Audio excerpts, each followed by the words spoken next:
warahmatullahi wabarakatuh. Salam bahagia Bapak dan Ibu Guru Penggerak. Perkenalkan, nama saya Ratnawati SPD, calon guru penggerak Angkatan 10 SLB Negeri 1 Makassar. Izinkan saya untuk memaparkan kesimpulan dan refleksi pemikiran Ki Hajar Dewantara.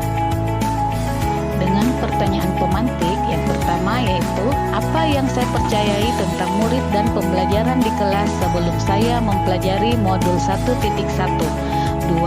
Apa yang berubah dari pemikiran atau perilaku saya setelah mempelajari modul ini? 3. Apa yang segera saya terapkan lebih baik agar kelas saya mencerminkan pemikiran Ki Hajar Dewantara? Yang saya percaya tentang murid dari pembelajaran di kelas sebelum saya mempelajari modul 1.1, yaitu 1. Guru mendominasi pembelajaran atau biasa kita kenal dengan teacher center.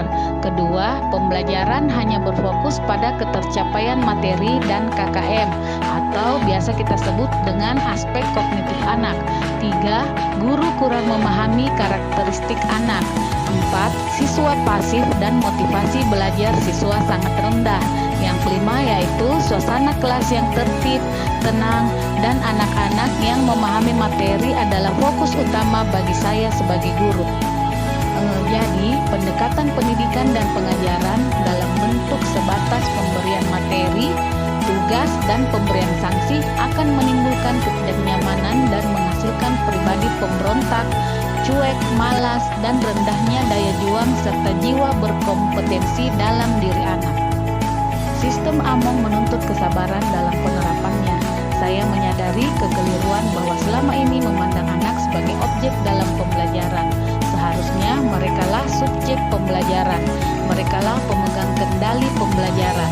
Menyadari setiap anak itu istimewa, unik, dan memiliki potensi dalam dirinya.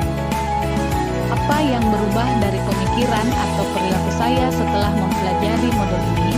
Setelah saya mempelajari modul ini, saya segera merubah perilaku, yaitu dengan cara 1.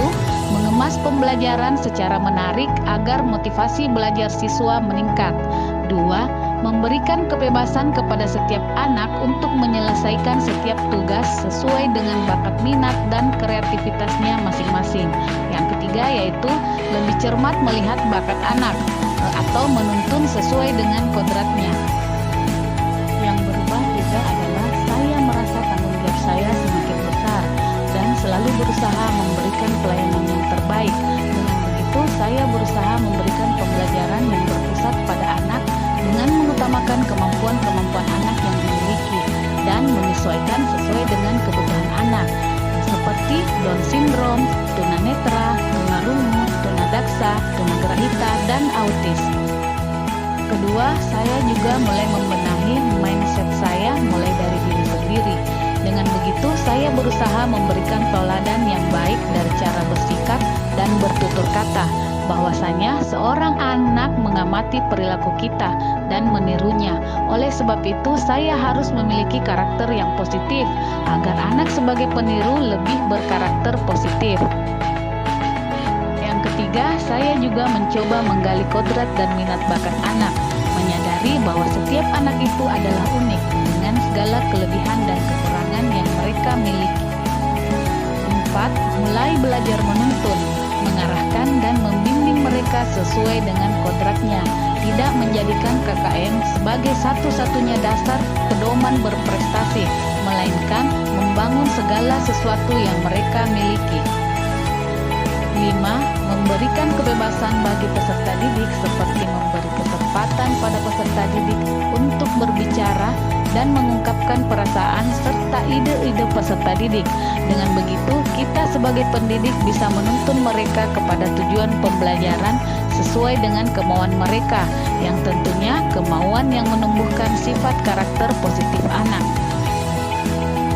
Terakhir, saya juga berusaha menjadi guru, ibu, teman, sahabat, dan fasilitator yang baik bagi mereka, sehingga muncul keterikatan emosional yang kuat, dan ini lebih memudahkan menuntun mereka sesuai dengan kodratnya.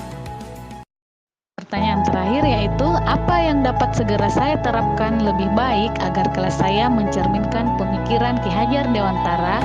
Yang pertama pertama yaitu merancang pembelajaran yang interaktif dan menyenangkan dengan melibatkan peserta didik. 2. Menerapkan pembelajaran berbasis kearifan lokal dan budaya setempat. 3. Menerapkan konsep merdeka belajar dan mengintegrasikannya setiap pembelajaran dengan pencapaian profil pelajar Pancasila. 4. Pembelajaran yang mengutamakan aspek budi pekerti. 5. Menerapkan sistem AMONG atau pendidikan yang menuntun, bukan menuntut. 7. Pembelajaran yang sesuai dengan kodrat alam dan kodrat zaman. Terakhir, mengintegrasikan permainan dalam setiap pembelajaran. Dari pemaparan yang disampaikan dapat ditarik kesimpulan yaitu pertama, pendidikan adalah menuntun anak sesuai dengan minat dan bakatnya. Kedua, pendidikan bukan hanya ilmu akademis saja, namun perlu penanaman budi pekerti yang baik. Terakhir, pendidikan sejatinya adalah berhamba pada anak.